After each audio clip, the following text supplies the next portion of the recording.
Let us see this representation of velocity and acceleration using polar coordinates. Okay, so you represent the position vector by ix plus jy.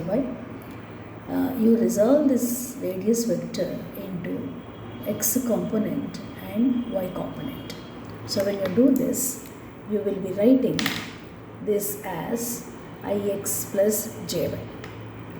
So x is equal to r cos theta and y is equal to r sin theta using this relation.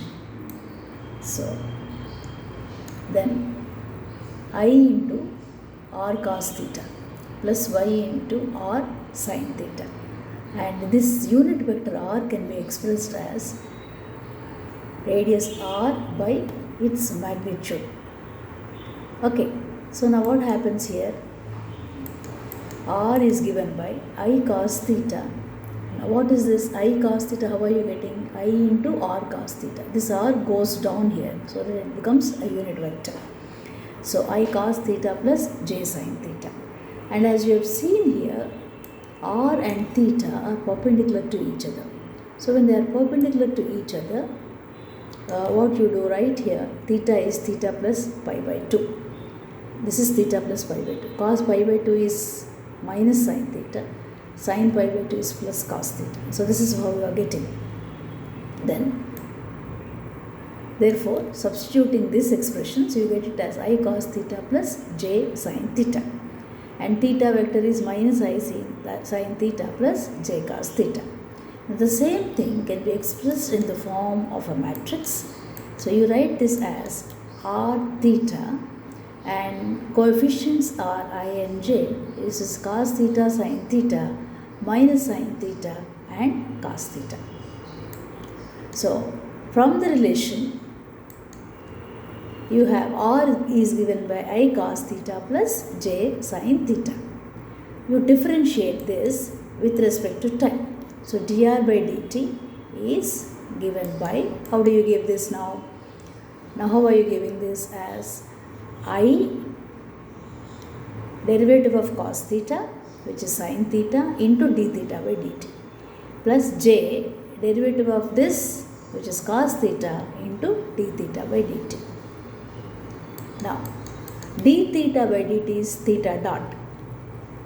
This is theta dot. So if theta dot is taken common, it is minus I sin theta plus j cos theta. And this is nothing but theta from equation 5. So this is what you are getting. Again, now differentiate theta with respect to theta. So now once again, what do you get here? This minus I cos theta d theta minus I sin theta d theta, and I cos theta plus j sin theta are theta dot. So therefore, the velocity in polar coordinates is given by this, which can be expressed by the previous expressions as this. So it's r dot r plus r theta unit vector theta dot. This is having two components, the radial component and the transverse component. Now once again, take the time derivative of this equation, then you will get acceleration.